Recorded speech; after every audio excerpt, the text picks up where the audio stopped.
Le reblochon a fait leur notoriété, leur succès aussi. L'histoire de Snow Leader a commencé il y a 10 ans tout juste dans un garage du Grand Bornand. Aujourd'hui, c'est une entreprise de 80 personnes installée ici à Chavanot où nous sommes. Je vais rencontrer dans un instant l'un des deux cofondateurs, Thomas Rouault, aujourd'hui PDG. C'est vu d'ici, suivez-moi.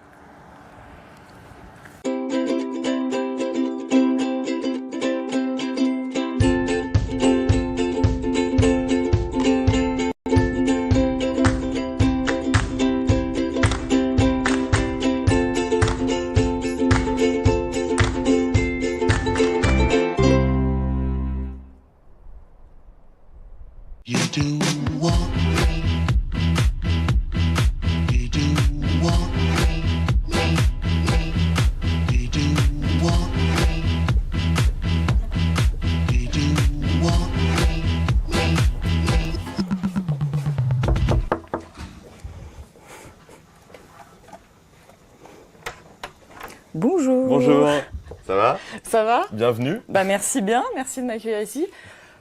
Vous êtes plutôt pas mal, la vue est pas mal chez Snow Leader. Ouais, on a une belle vue sur la Tournette et le Parmelan depuis nos locaux. Ça a été l'un des critères.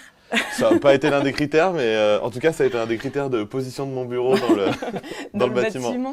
Alors au début, vous n'étiez pas là. Hein. Non, non.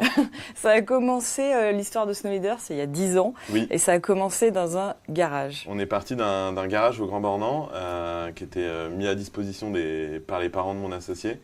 Donc tout petit garage, pas isolé, où on avait juste notre imprimante pour imprimer les bons de livraison, notre frigo pour mettre les reblochons avec la machine pour les mettre sous vide, et notre tout premier stock qui était vraiment très petit, où on avait les quelques produits qu'on avait commencé à acheter pour pouvoir les revendre à nos clients.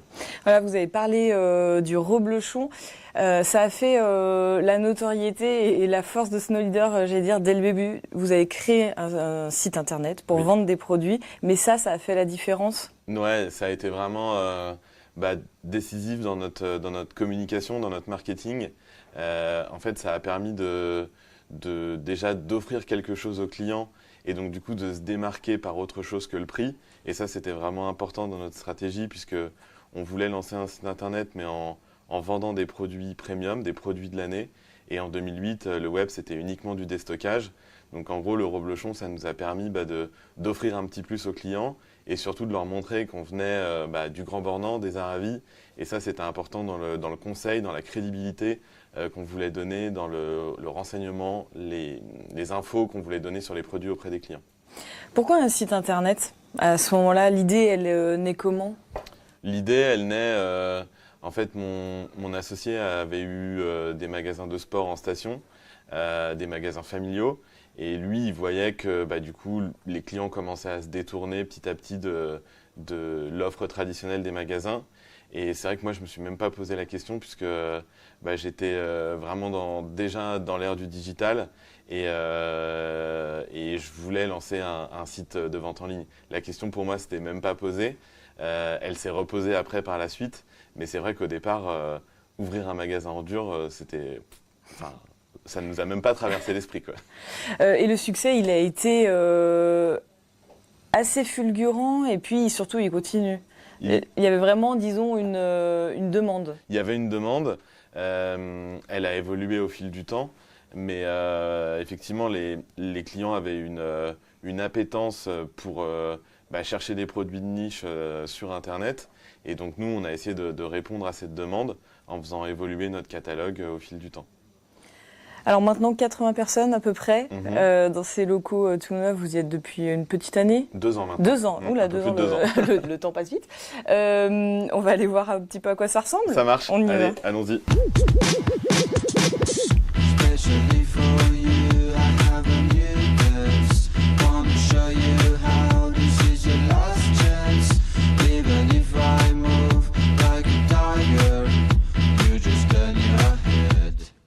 Vous avez commencé à 2, mais là, manifestement, ça a pris un peu d'ampleur On est un peu plus nombreux, en 10 ans. Il a fallu structurer les équipes, découper les postes qui étaient occupés par une puis 2 personnes au départ. Et aujourd'hui, sur Stop & Space, on a à peu près une trentaine de personnes qui occupent les différentes fonctions support dont on a besoin.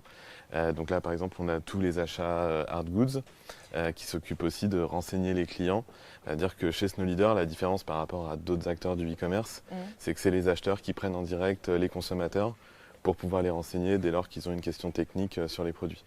Parce que la force du site, c'est qu'il y a beaucoup de marques. Toutes ces marques-là, il a fallu les convaincre pour être vendues. Oui, je suppose qu'il y a eu un peu de boulot de séduction. De pédagogie. De pédagogie. Pédagogie déjà au départ pour leur expliquer qu'est-ce qu'était notre vision du e-commerce, comment on comptait vendre leurs produits et le faire de façon qualitative. Et ensuite les convaincre une par une en allant sur les salons, en organisant des rendez-vous.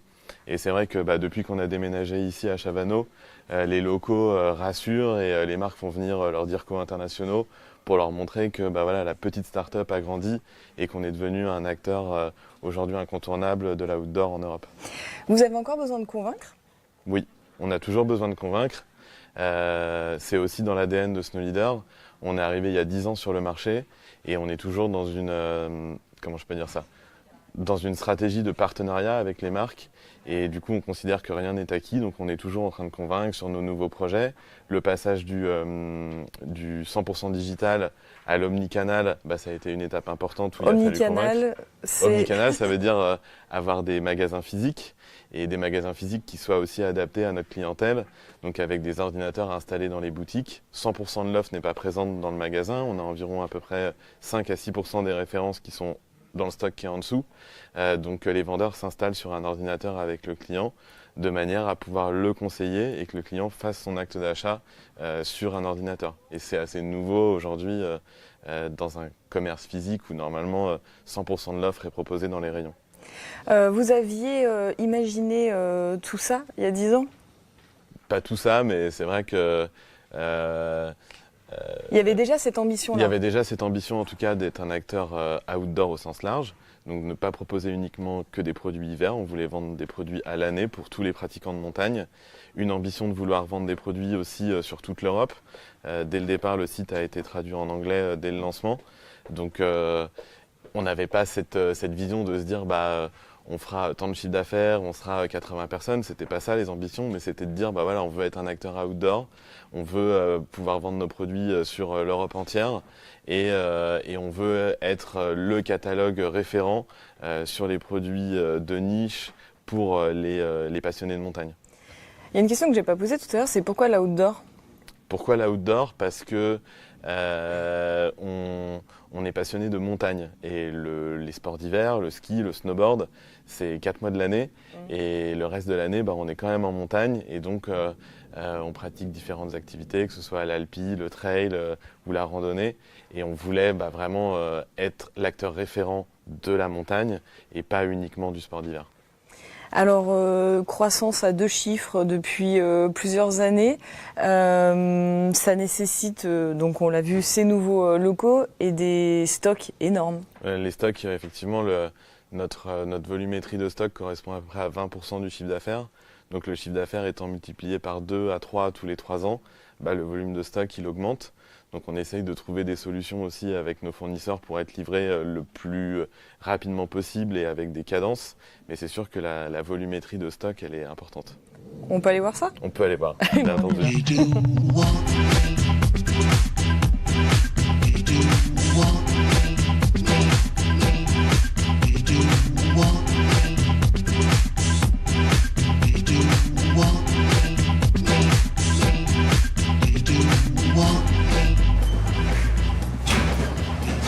Là, on se rend vraiment compte effectivement de ce qui s'est passé en 10 ans, quoi. Puis là, il y a tous les produits de l'hiver qui sont en train d'arriver.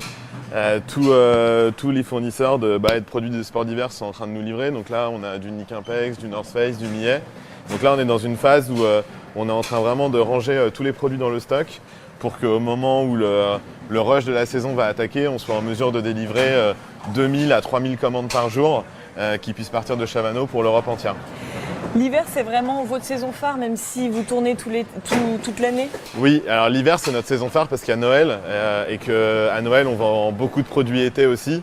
On vend des tentes, on vend des porte-bébés et c'est vraiment une période de consommation qui est importante Donc plus que la saisonnalité hiver-été, c'est vraiment Noël qui a une forte période de consommation, et notamment pour le e-commerce, parce que les gens ont plus envie d'aller dans les hypermarchés, faire la queue, se taper les bouchons. Donc ils achètent de plus en plus sur Internet à cette période-là. Donc là, ça fait 10 ans, on l'a dit, vous êtes déjà beaucoup développé, locaux neufs depuis 2 ans.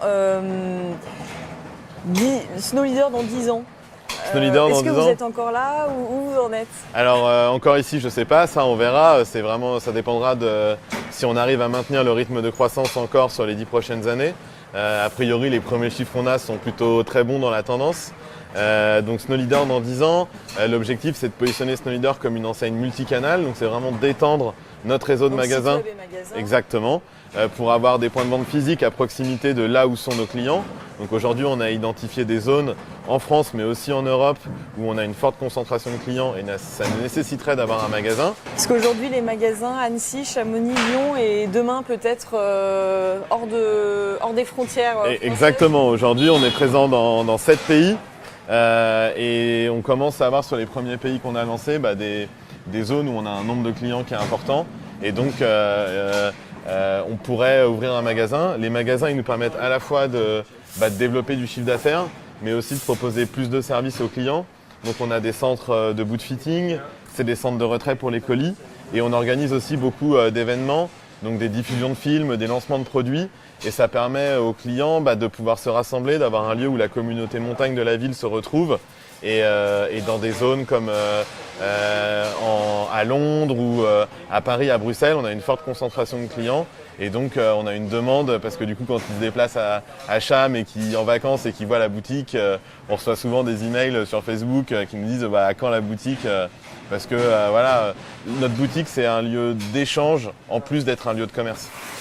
Donc un avenir à l'international avec toujours cet ancrage local, il y aura toujours le reblochon dans les colis. Il y aura toujours le reblochon, à Londres ou en Italie. Exactement, c'est vraiment l'ADN de Snow Leader. Alors depuis, on propose d'autres cadeaux parce que nos clients réguliers se lassaient un peu du reblochon. Donc maintenant, on a des opinels, on a nos petites vaches aussi, nos petites Zoé porte-clés qui permettent aux clients de prendre des photos et de pouvoir partager leurs photos sur nos réseaux sociaux.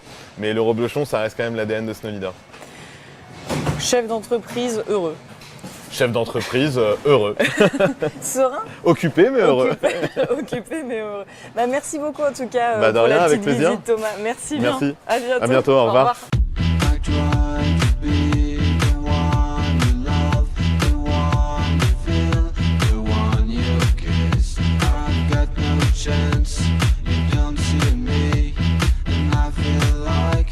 C'est la fin de ce numéro, j'espère que cette petite visite vous a plu, merci de votre fidélité. On se retrouve dans quelques jours pour un nouveau numéro de Vue d'ici, l'émission de découverte sur 8 Mont Blanc. À bientôt.